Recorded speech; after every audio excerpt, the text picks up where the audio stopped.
mas eu quero agradecer a mais essa oportunidade de estarmos juntos, o que é para mim um prazer, uma honra. É, primeiro, porque me identifico muito bem com o mestre, pelo mestre Gyojun Kim, por amizade, inclusive até com família, né? Já esteve aqui em Londrina e nos visitou também, e eu visitei algumas vezes já até a família dele também. E graças aí à tecnologia, agora podemos fazer isso aqui à distância, mas sem perder e até a empatia, né? Que já nos conecta. Agradeço então mais uma vez ao convite do mestre Gyojun Kim, e em nome do mestre Paulo Akira, eu cumprimento aos demais diretores e filiados e a todos os mestres, professores, enfim, aos participantes em geral. A nossa missão, como já foi dito, é apresentar aí alguns pressupostos sobre o relacionamento humano. Nada científico, né? Nada tão profundo. Muitas vezes nós vamos falar mais de experiência, da nossa vivência também. Que eu depois eu vou até acrescentar. Eu tenho uma admiração muito grande pelo trabalho da FETESP, e sei que com certeza é o grande é, é o arcabouço todo do taekwondo desenhado aí através da FETESP em São Paulo, né? Tudo que tem em São Paulo é grandioso, tudo de São Paulo é maior do que em tudo que se faz nesse país, né? Em número e qualidade também, porque as coisas se movimentam de uma forma muito mais concentrada aí em São Paulo.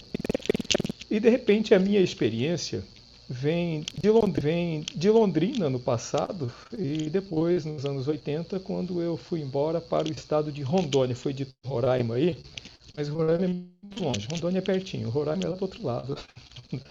Tem que cruzar a Amazônia toda, pelo menos fica aqui do lado de baixo. Passou o Mato Grosso, já é Rondônia. E eu fui para lá nos anos 80 a convite. Quem é das antigas se lembra muito bem de um atleta de taekwondo, de um praticante de taekwondo que era muito fluente, muito prolixo e se dava com muita gente, se enturmava muito bem, que era o Edilson Mongenor Bonfim, procurador de justiça. E a família dele também, ele tinha sido meu aluno aqui em Londrina, depois se transferiu para Rondônia, junto com a família. E um dia ele voltou aqui a Londrina e falou: vai para lá, porque lá precisa implantar o taekwondo, tem muita gente querendo praticar e não tem absolutamente nada por lá. Tinha karatê, tinha judô, tinha tudo isso, mas o taekwondo não existia. E eu larguei tudo aqui em Londrina, meu emprego, enfim, tudo que eu fazia aqui, e cheguei em Rondônia dia 27 de outubro de 1980. Dia 13 de novembro eu ministrei a primeira aula. E um dos alunos que estava presente nessa primeira aula é um grande faixa preta que competiu muitas vezes, que ganhou, que foi campeão aqui em Londrina, Rio Grande do Sul, em Minas Gerais e o Brasil inteiro, viajamos muito por aí. E deixei mais de 40 e tantas faixas pretas lá, que se multiplicou, e a coisa em Rondônia hoje caminha por conta própria. Inclusive a federação, que o presidente também foi nosso aluno desde criança. Agora, o que é que poderia aprender lá em Rondônia? Quem é que estava lá? Primeiro, os grandes mestres que eu, durante esse período todo, eu tive muita eu recebi muito o compartilhamento deles, né? O grão-mestre Eugene Kim esteve lá várias vezes. Mestre John Min Kim, até o mestre Min Cho, né, que era um que eu admirava muito, que respeitava muito, que quando me conheceu ainda adolescente, falou para mim assim, falou em coreano e o meu mestre traduziu para mim: você é meu neto no taekwondo, porque você aprende com um aluno meu, né, com o meu que é o meu filho e você então é meu neto. Eu tinha essa gratidão, esse respeito por ele. Ele também esteve lá na nossa academia. Enfim, foram muitos mestres. Kwang Sushin, outro que eu tinha um grande respeito, foi o que avaliou meus primeiros alunos em 1989. Mas eu gostaria, então, já que eu estou aqui contando essas histórias aí do passado, e falei, qual é a minha formação, a minha base, a minha origem, onde é que eu aprendi a lidar, porque em Rondônia eu cheguei a ter mais de 300 alunos na academia, durante 16 anos, sequência em 16 anos. Cada governador tem seus 4 anos de mandato, então foram quatro na sequência, cujos filhos eram alunos da nossa academia.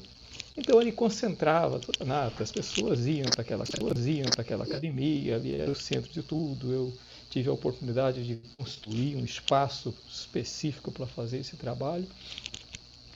E me alegrou muito, compensou em todas as formas, financeiramente e na experiência humana mesmo, na experiência enquanto professor, enquanto mestre, né? Mas isto começou muito antes. Agora, eu estava ouvindo, aí, eu peguei o final da fala do mestre sobre como desenvolver melhor o taekwondo, né? E aí eu me lembrei dessa história que rapidamente eu vou narrar. Como é que isso aconteceu na minha vida lá atrás, aos 15 anos. Eu era faixa azul e a nossa academia em Londrina era também a mais conceituada. Um mestre coreano, né? Poucos conhecem.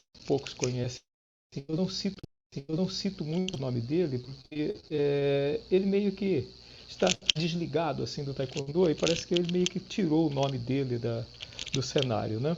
Mas na época ele era muito importante, foi muito importante para Londrina, fez a história, que trouxe o taekwondo para cá. Mas eu então um dia cheguei para ele e disse, mestre, vou pagar a minha mensalidade este mês e vou adiantar do outro mês, porque eu não sei se eu vou conseguir voltar a treinar depois do próximo mês. E ele estava muito triste, e até quando eu falei isso, os olhos cheios de lágrimas, e ele perguntou, mas o que está acontecendo? Eu falei, eu perdi o emprego, e meu pai não vai pagar academia para mim. Naquela época era difícil, eu tinha que batalhar mesmo e correr atrás. O pai não vai pagar academia para mim, então eu vou ter que parar. Mas eu fiquei triste, ele viu que saiu lágrimas dos olhos e tal. Aí ele me disse assim, então você trabalhar. Aqui é academia, você trabalhar. Sotaque coreano. Aqui é academia. Mas tá bom. O que tem que fazer aqui? Tudo, né? Você vai até limpar chão, você isso, aquilo, você atender telefone, você matricula aluno, tudo. Que bom, eu quero sim, eu quero esse emprego. Mas eu não posso pagar salário nenhum. Agora deu, né? Agora eu vou ter que trabalhar de graça, isso então. Não, você à tarde tem criança querendo treinar. E ele não dá aula para crianças. Mas você vai começar a dar aula para criança. Eu tinha 15 anos e era faixa azul. e você vai dar aula à tarde. Cinco alunos que entrar, 6 alunos, aliás, 6 alunos que matricula, paga direto a mensalidade para você. Depois 7, 8, 9 crescendo, divide com a academia 50%. 50%. Nossa, proposta maravilhosa. E não demorou 6 meses, eu tinha mais de 30 alunos treinando comigo. E, e ele dizia assim, você foi muito bom você dar aula, você tem muito jeito, você consegue. E isso me deu a base, me deu a autoestima, né? Eu consigo fazer esse trabalho, eu posso fazer esse trabalho. E quando eu fui embora daqui, eu não tinha dúvidas de que eu chegaria naquele local e que transformaria aquele local, né? E fiz um grande trabalho. Vários mestres que estiveram lá comigo comentavam isso, né? Nossa, o trabalho grandioso que você faz aqui. E às vezes é meio difícil encontrar até fora daqui dessa forma que está sendo feito, né? Os grandes festivais que eu fazia por lá e tal. Eu me aposentei pelo serviço público, que foi o taekwondo que me deu esse emprego também. Por quê? Eu entrei para a área de segurança pública para ensinar a polícia, defesa pessoal na polícia civil. Mas eu comecei ensinando defesa pessoal e eu também estudando, eu fui à faculdade e tudo mais. Mas isso lá ainda em 1980, eu não tinha nem a faculdade ainda.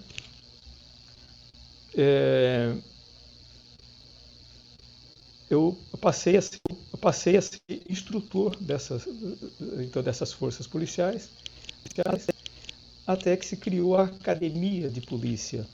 E eu passei a trabalhar na academia de polícia, onde eu fui coordenador de cursos.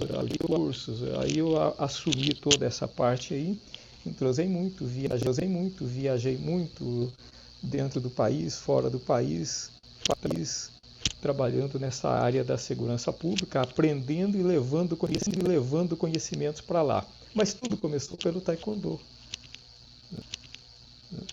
De repente, já nem eu dava aula de defesa pessoal mais, quem já dava já era outro, que já tinha se multiplicado e continuava. Eu estava já em outras funções, mas o taekwondo estava por trás de tudo isso, né? E aí eu pego um gancho aqui para falar sobre a parte pedagógica, né?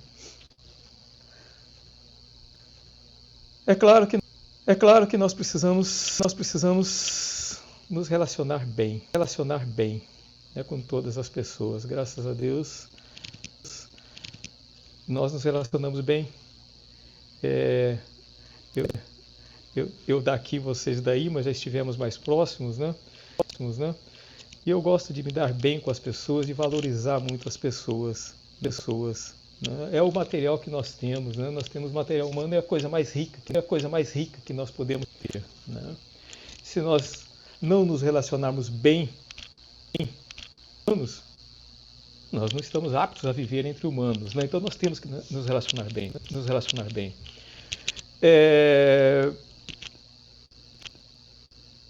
Partindo dessa premissa, o que é relacionar bem para desenvolver as nossas atividades no taekwondo?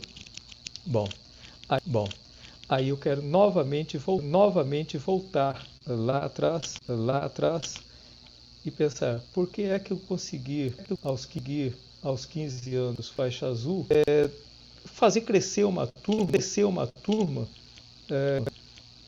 que começou com crianças e depois foi também adolescentes, enfim.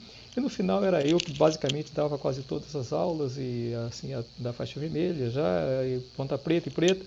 O mestre supervisionava aquele trabalho, quem dava aula era eu. Bom, claro que eu não sou um fenômeno de coisa nenhuma, né? E não estou aqui para dizer isso, né? Não sou fenômeno de nada, Mas o não saber me ajudou muito.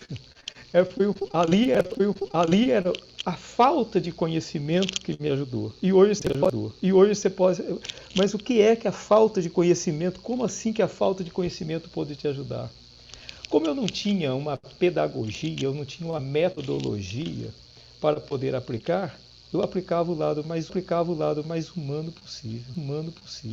Né? Eu me relacionava bem com as pessoas. Eu me relacionava com respeito, valorizando cada conquista, né, dessas pessoas, porque era o que eu tinha, era o que eu via, era o que estava acontecendo naquele momento. E isso é o que começou a dar resultado. Né? Mesmo depois veio o curso de psicologia, enfim, toda a sequência de estudos.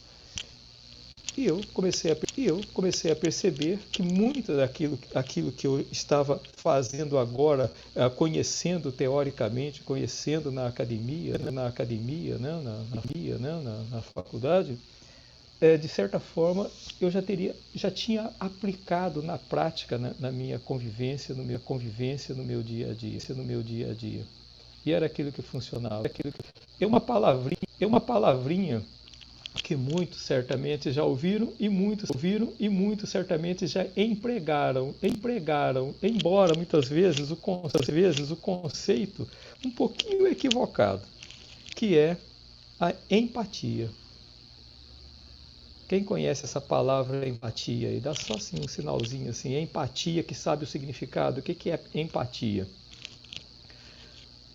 Pelo menos um ali embaixo ali, ó, o Cleverson mostrou que ele sabe muito bem.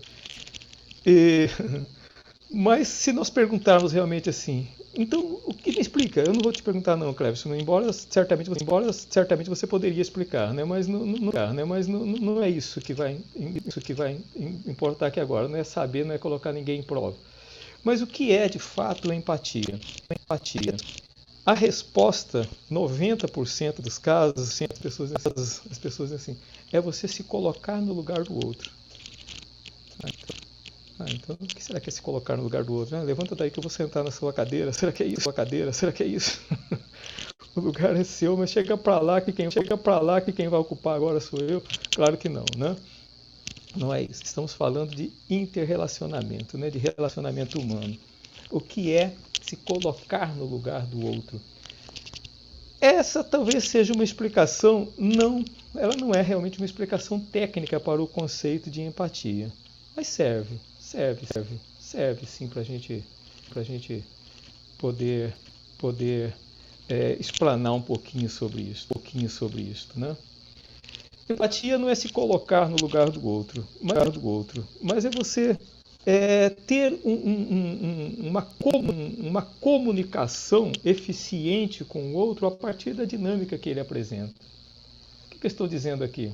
Ora, se eu tenho um aluno que é tímido, não gosta muito de se expor e que é reservado, eu não tenho que jogar esse aluno em situações que possa ele ficar constrangido, né, que ele não consiga expressar e fique todo atrapalhado porque eu joguei ele de repente na berlinda. Eu conhecendo esse aluno e sabendo que ele é tímido, que ele não tem essa capacidade de comunicação tão eficaz, tão eficiente, ele vai se constranger se eu jogá-lo nessa situação. Então eu vou fazer de uma outra forma. Eu estou me colocando na pele dele de certa forma. Eu não gostaria que acontecesse isso comigo. Eu também não vou fazer isso com ele, né? Agora, vou deixar ele para sempre assim? Não. Se eu valorizar da maneira que ele vai crescer. Se ele for respeitado da maneira que ele vai crescer, ele vai sentir a potência que ele tem. E também não precisa ser tão prolixo, não precisa ser um comunicador para poder se dar bem, né? Nem todo mundo precisa ser da mesma forma. Alguns são mais desinibidos, outros são mais tímidos, e nós simplesmente respeitamos essa pessoa do jeito que ela é, da maneira que ela se apresenta, né? As transformações começarão a acontecer a partir do momento que essa pessoa se sinta inteira, se sinta respeitada da maneira que ela pode nos devolver, sem ser cobrado, sem ser para isso. Muito embora existam aqueles que requerem a cobrança, que precisam da pressão. Se eu reconhecer isto nessa pessoa, então eu posso fazer isto. Né? Mas é preciso que eu reconheça isto. É preciso que eu esteja num grau de percepção do outro, de conexão com o outro, que eu perceba que realmente essa pessoa, ela necessita disso. Ela precisa ouvir de mim um pulso mais forte, um comando mais firme para que ela reaja, ela gosta disso, ela vibra com isso. Então, nós temos, por exemplo, eu tinha sala de aulas com 50 e tantos alunos, e certamente os senhores também têm, né? Que tenham 20, que tenham 30, que tenham 10, não importa, em cada turma lá, né? São 10 universos diferentes que estão ali, né? Cada pessoa, seu universo, cada pessoa se manifestando e experienciando este mundo à sua forma e à sua maneira. E cabe a mim, né, cabe aos senhores, enquanto mestres e professores, ter essa percepção, esta sensibilidade de navegar pelo universo do outro sem agredi-lo, sem tirá-lo do centro daquilo que ele de fato é. O nosso papel não é mudar ninguém.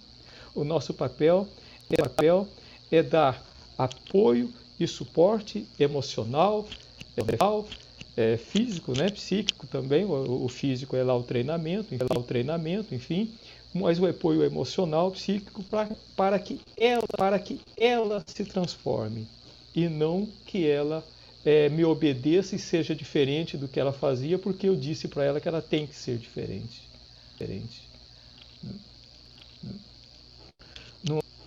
Não é esse o papel de um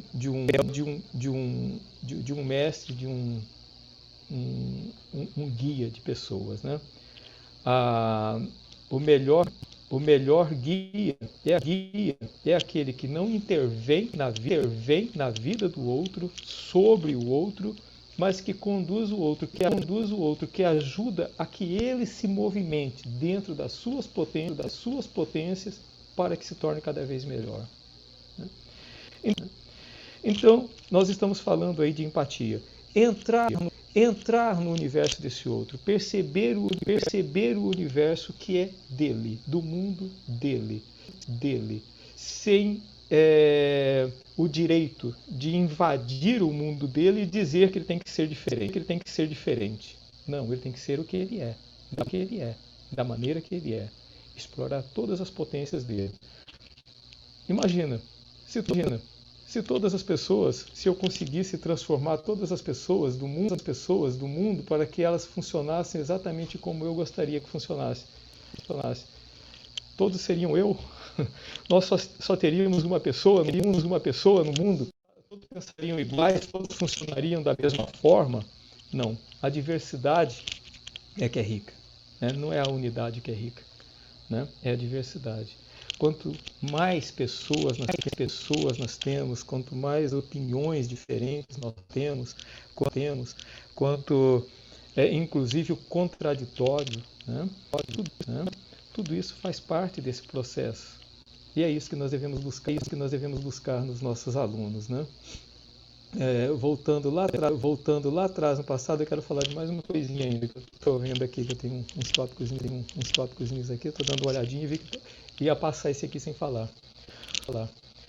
O que era ser professor na minha época? O que era dar aula de taekwondo? Eu mesmo fiz isso, viu? Vou confessar aqui um crime. Eu estava lá na secretaria da academia e chegava o pai com um menino lá de 10, 11 anos de idade. O pai chegava e falou assim, bom, eu soube aqui da academia, me informaram e eu vim aqui trazer meu filho, que eu quero que meu filho aprenda a se defender. É a primeira coisa que o pai quer, né? Ele quer que aprenda a se defender. Certamente o menino já tomou umas tapas na orelha na escola lá, e ele quer que reaja, né? Não quer mais que o filho apanhe, ele quer que o filho bata. E levava lá para a academia. Então, se você quer matricular seu filho, vamos lá, tá aqui a ficha, preencha e tal, custa tanto, senhor, né? Pagar, e é assim que faz, e o uniforme, tem que comprar e tal, dava aquelas informações básicas. E havia uma pergunta fatídica, isso lá nos anos 70, eu estou falando dos anos 70, começo dos anos 80 também. Aí o pai perguntava assim, e como é que vai ser para ele? Eu posso explicar para ele, eu posso reflexionar que é para ele. Eu olhava para o menino assim e falava assim, aqui é o seguinte, garoto, aqui você vai sofrer. Aqui é o lugar que o filho chora e a mãe não vê, viu? Aqui você vai apanhar. E o menino ficava, e o menino falava assim, não, tá bom, é isso mesmo, não, tá bom, é isso, eu quero sofrer mesmo. E hoje, né, como é que você trata essa questão pedagógica? Como é que você recepciona esse aluno na academia? Se você continua usando essa mesma estratégia lá dos anos 70, possivelmente sua academia está bem vazia, né? Eu não acredito que seja o caso de nenhum aqui. Então, hoje nós temos uma outra abordagem, né? Criança é criança em qualquer lugar. Onde ela estiver, ela continuará sendo criança, né? E requer uma dinâmica diferenciada, uma maneira de você conduzir sem você usurpar, sem você roubar o universo dessa criança, né? Então daí a ludicidade dos treinamentos e tal faz parte, e às vezes o improviso da aula, né? Naquele dia em específico, os alunos, sei lá, na quarta-feira os alunos estavam voando, né? O treino foi que era uma maravilha, Quando na quarta-feira estava uma coisa, né? Parecia que ninguém saía do lugar, estava todo mundo pregado no chão. E ali eu estou falando de uma turma infantil, estou falando que tem 12, entre 8, 9, 10 até 12 anos por aí, e agora essa aula parece que não rende. É você, professor, que tem que encontrar a fórmula, né? Não é gritar com os alunos e obrigá-los a ficar alegre, que eles não ficarão. Não adianta gritar com eles e dizer fiquem motivados, porque isso não motiva, né? Você precisa encontrar o recurso certo para criar essa motivação. E o que é que você vai oferecer? Como é que você se preparou para lidar com isso? Eu não estou de forma alguma achando que alguém aqui não sabe fazer isso. É claro que sabe. De repente estão olhando para mim e dizendo assim, o que ele está querendo me ensinar agora? Acho que está me ensinando alguma coisa, eu sei fazer tudo isso. Mas aqui nós estamos multiplicando, né? Trabalhando temas que são do nosso universo. Espero que seja de proveito para alguns, outros aprimorem, e tem aqueles também que vão dizer, tudo isso que eu escutei aí, a balela eu vou fazer do meu jeito mesmo, porque sou eu que mando, né? Parada aqui, né? O que vai acontecer, a gente vai respeitar do mesmo jeito, né? Cada um tem o seu período de experiência. Mas enfim, o fato é que nós temos que nos adaptar para as mudanças. As novas realidades que vão se apresentando. Talvez eu estou falando muito de criança, mas e o adolescente? A dinâmica do adolescente? Aquele ser que nós já fomos, que não é mais criança, ele tem certeza que não é criança, e que tem dúvida se ele é adulto, né? Mas ele está no meio do caminho ali. Tem hora que ele é adulto, tem hora que ele é criança, tem hora que a criança acha muito bem essa estabilidade.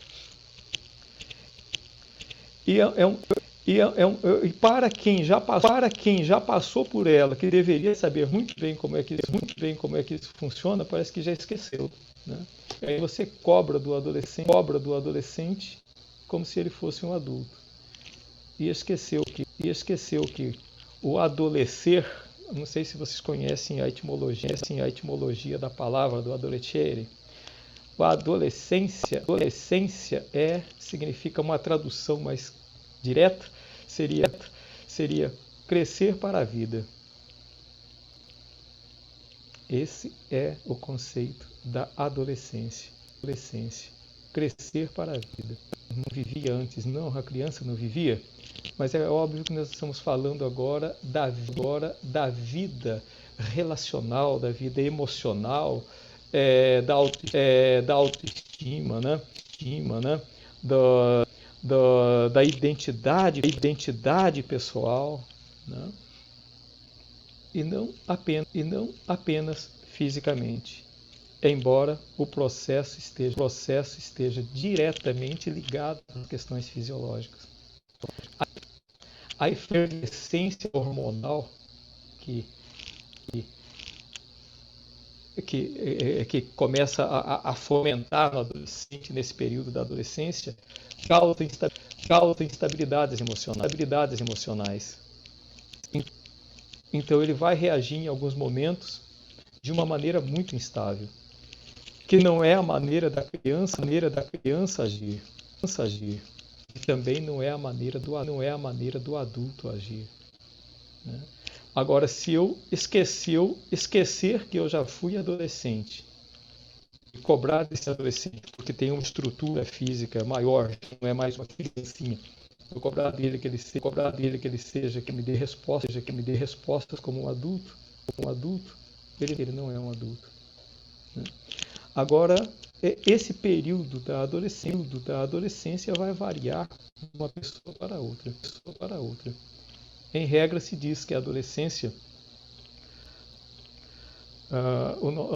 até as nossas leis, né, a partir de 18 anos, ele se torna maior idade. Então, se entende que até 17 anos, 12 meses. Opa. Bom, acho que está tranquilo, né? Então, 17 anos, 12 meses e 29 dias, ele é 30 dias, na verdade, né? Porque daí quando eu passar para o outro dia, ele já mudou, agora ele já é adulto. Então, um dia e uma noite fez a diferença e agora ele se tornou adulto. Não é verdade assim, né? Pode ser que ele tenha feito 18 anos e ainda permaneça adolescente por mais algum tempo. Isso vai depender de características biopsíquicas, né? E às vezes até mesmo algumas delas que por algumas questões vivenciadas desde a infância do adolescente não permitiram que ele conseguisse amadurecer no tempo certo. É muito pessoal isto. Não dá. O ser humano não pode ser marcado assim com regras e x, y e o resultado vai ser tal. Não é a mesma coisa. Né? Nós temos que ser muito sensíveis para poder lidar com as diferenças. Às vezes, um jovem de 16, 17 anos está mais adulto, mais amadurecido do que alguém que já tem até 19, 20 anos. E que não conseguiu amadurecer no tempo certo. Talvez por algum entrave psicológico já relacionado ao passado, ou às vezes porque o ritmo biopsíquico dele não é o mesmo daquele que nós esperamos que fosse.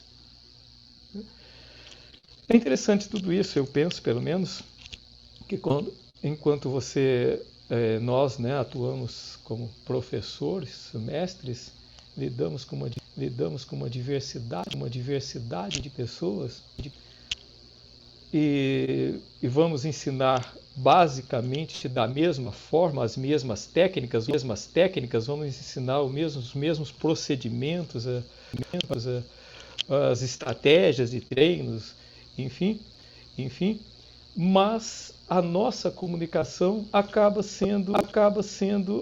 tendo que ser direcionada para cada pessoa naquele momento.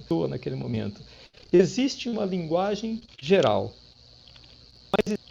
mas existe uma maneira de você olhar, uma maneira de você sinalizar, uma maneira de você corrigir a cada aluno, especialmente falando aqui de criança e de adolescente. O adulto já fica um pouco mais fácil de lidar, né? Realmente você pode colocar um dom e a coisa funciona. Ele vai lá sabendo muito bem o que ele quer, entre aspas, né? Entre aspas, de qualquer forma, mas é mais fácil de lidar. Já a criança e o adolescente não. Se você não tiver esse olhar específico para cada um, né, como se você estivesse dando aula para cada um em determinado momento, fica muito difícil de trabalhar, né, e você pode ter limitações. Alguns erros que conceitos, né, não são erros, são conceitos que mestres e professores podem ter e que não fazem muito sentido. Por exemplo, se eu brincar durante a aula, eu vou perder a autoridade. Especialmente, voltando a falar aí de criança e de adolescente.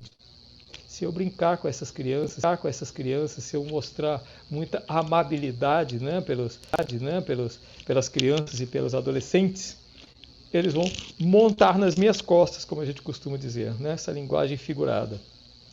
Eu diria o contrário.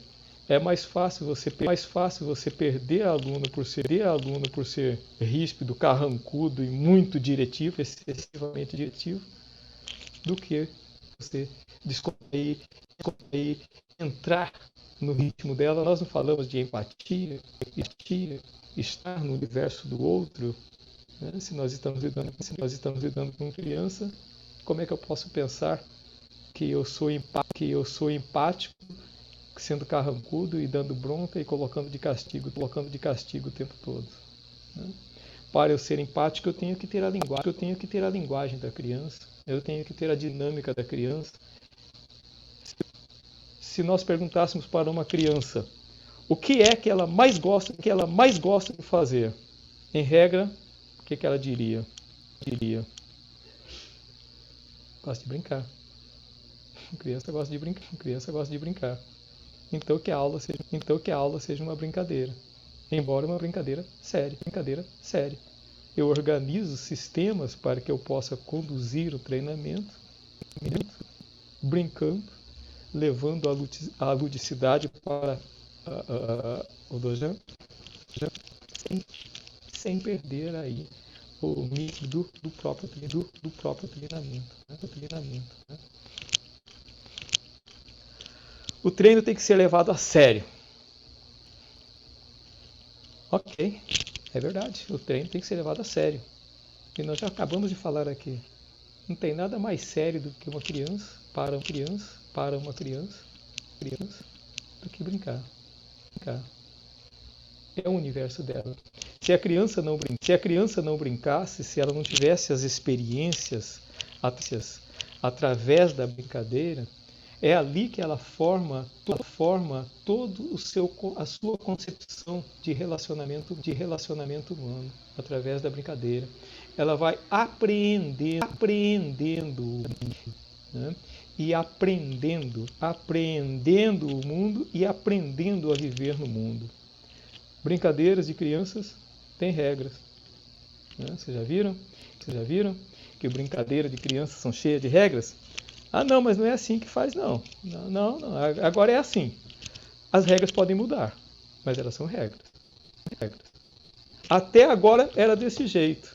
Mas aí o Pedrinho falou assim, então agora vamos fazer desse jeito assim? E os outros concordaram, então vamos. Então agora virou a regra. a regra do Pedrinho. Mas o Joãozinho lá na ah, não, mas assim tá chato. Então vamos fazer a regra desse jeito agora. Aí muda-se a regra, mas é regra, né? Ali ela vai aprendendo a lidar com as coisas. Ali ela aprende a lidar com a frustração, tá com a frustração também pela primeira vez. Porque ela diz assim: ah, não, vamos fazer desse jeito? E a turma inteira se volta com você. Não, assim é chato, vamos continuar do jeito que estava.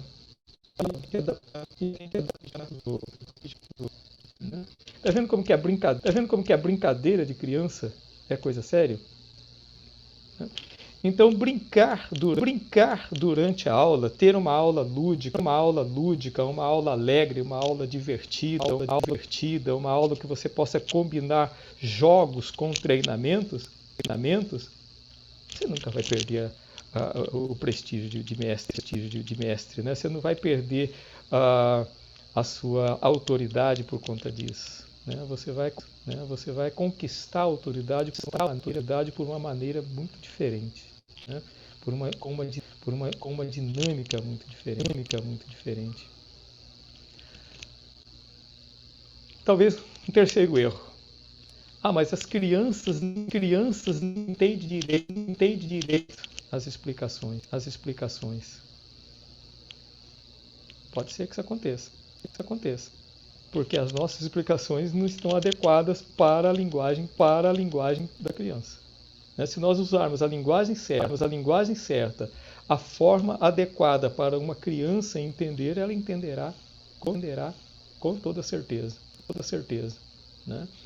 Agora, se eu der aula, sou acostumado a dar aula para adulto e me joga numa turma de criança e eu continuo dando aula como eu dava para os adultos, talvez eu não consiga realmente me comunicar com as crianças, elas não vão me entender, elas não vão nem dar bola para mim, né? E eu vou passar ao largo nessa história. Então, se as crianças não me entendem, a minha linguagem é que talvez não esteja adequada para aquela turma. E aí o contrário disso. Ah, mas lidar com criança qualquer um faz, né? É fácil. Criança aceita qualquer coisa. Né? Mais uma vez, estamos aí completamente equivocados se nós pensarmos desse jeito. Né? As crianças não aceitam qualquer coisa. Elas de forma negativa, com treinos metódicos, desestimulantes. Né? Elas se afastam de professores arrogantes, intolerantes, pouco afetuosos. Talvez tenha alguém que diga assim: ah, mas eu prefiro assim, não gosto de dar aula para criança mesmo. Ah, então ótimo. Então não tem problema. É uma virtude, uma qualidade. Ele gosta de dar aula para adultos. Ninguém está dizendo que está errado. Né? Mas realmente assim, é preciso que ele reconheça. Não gosto de lidar com criança. Então não faça isso. Né? Você pode ficar mal para você, não vai conseguir realizar um bom trabalho e ficar mal pela criança também que foi mal atendida. Ela vai ter um registro muito negativo. Deve ter acontecido isso com todos os senhores aí. Né? Eu via muito isso. Chegava um pai lá na minha academia e dizia assim, por exemplo: olha, eu trouxe aqui meu filho, 8, 9 anos, não sei, e o menino estava com uma cara marrenta que não queria nem andar, né? Eu chegava lá, o pai arrastando ele, assim, puxando o menino por uma corda, porque o menino não queria entrar na academia, ele estava emburrado na porta, ele se trava assim, seguro do lado que ele não quer entrar, mas eu trouxe meu filho aqui porque eu queria que ele treinasse. Eu matriculei ele na academia lá e tal, e ele parou, e aí me disseram que aqui na sua academia tem muitas crianças e tal, eu queria que ele continuasse. E o menino está com uma cara de marrento danado, ele não quer entrar. Porque a experiência dele na outra academia não foi nada agradável. Certamente ele pensa: puxa vida, eu consegui escapar daquele inferninho que tinha lá. E agora eu venho para cá, de novo, meu pai ainda insiste nessa coisa, eu tenho que vir, né? Eu não quero isso. Isso não é para mim, né? professor gritando, me manda a criança pagar flexões de braço, manda isso e aquilo, coloca sentado de castigo lá no canto e passa o resto da aula. Puxa vida, onde eu for vai ser assim, eu serei castigado dessa forma. Eu entendi, o menino não queria entrar na minha academia, porque tinha uma experiência muito negativa, né? Mas eu atendi aquele pai. O pai queria matricular o filho. E o filho ia ter que ficar de qualquer forma. Eu não adiantava agora pegar e fazer uma pré-eleção para esse pai. Não é o momento. Então tá, você vai fazer a matrícula dele? Vou. Não. Bom, vamos ver se ele fica. Porque lá ele não quis ficar, lá ele colocou um monte de defeito. Vamos fazer o possível. Bom, e a partir daquele momento, eu tenho alunos pais que relataram isso a vida toda, né? E certamente com vocês também. Mas eu quero saber assim, se você percebeu que há essas diferenças. Você acha que aconteceu com você naquele episódio que é único, né? Mas não é verdade. Acorda, o que está acontecendo aí? Tem alguém dormindo? Alguém escreveu ali no chat, acorda. Ok? Quem está dormindo aí, acorda. Bom, eu não sou. Aí esse menino acaba vindo para a academia e na primeira aula ele está meio emburrado, meio pelos cantos, e você vai colocando ele sem pressionar muito, vai deixando ele meio à vontade, mas vai incluindo numa brincadeira aqui e ali, e de repente eu tenho tantos desses que chegaram à faixa preta, né? Que não queriam entrar na academia. Mas porque aquele ambiente facilitou. Porque ali houve realmente uma empatia. Não que eu seja um mestre nisso não. Embora a linha de psicologia que eu fiz, tem um colega que é psicólogo na turma, que eu não sei se ele está presente hoje. Me lembro dos outros eventos. Dentro da psicologia existem várias abordagens, né? Uma delas que enfatiza muito a empatia chama-se abordagem centrada na pessoa. Aquela pessoa é o centro. É ela que eu tenho que olhar e que respeitar. Para que eu me relacione bem com aquela pessoa, eu tenho que ter um canal de conexão muito próximo dela, muito ligado a ela. Isto é o tal do estar no lugar do outro, é sentir, é perceber como o outro se movimenta e você se conectar com isto. Alguns, a gente não consegue ser empático 100%, viu? Você é empático para aquela situação específica, aquele grupo de pessoas, você consegue ser empático e não consegue, às vezes, ser para outros. Então, existe limitação. Mas, considerando regra geral, quem optou por ser hoje professor ou mestre de uma modalidade como o Taekwondo, né, é porque ele já tem lá dentro essa chamazinha da empatia dentro dela, né? Às vezes é preciso apenas elaborar melhor, compreender melhor e aplicar melhor, usar melhor esse potencial.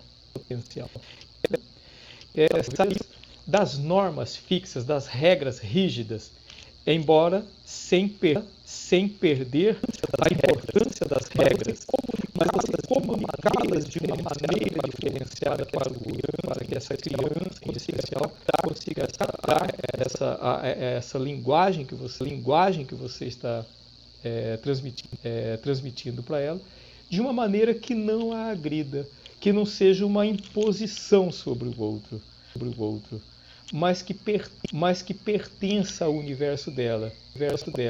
E ela fala, esse terreno eu conheço, agora eu vou caminhar, né? Por isso que aquele menino que chegava de outra academia, assustado, temeroso de um professor que vai ser tão turrão quanto aquele lá. De repente eu falo assim, não é nada disso. Eu gostei desse lugar e é aqui que eu quero ficar, né? E eu falo disso com uma vaidade acima do normal, porque eu estava numa região muito difícil e a minha academia se tornou a principal academia, era uma referência e a gente conseguiu viajar muito, participar de muitos eventos fora, enfim, e deixar um resultado muito positivo naquela região, né? Eu voltei para Londrina em 2009, porque meus pais que já haviam morrido, né? Na verdade meus pais já tinham falecido, e a minha irmã mais velha também já chegando numa idade um pouco avançada, que também já faleceu, já duas irmãs, e eu era o único que morava tão longe das minhas origens assim, né? Eu me sentia de certa forma meio com devendo alguma coisinha em relação à questão da convivência familiar. E como eu já estava aposentado do serviço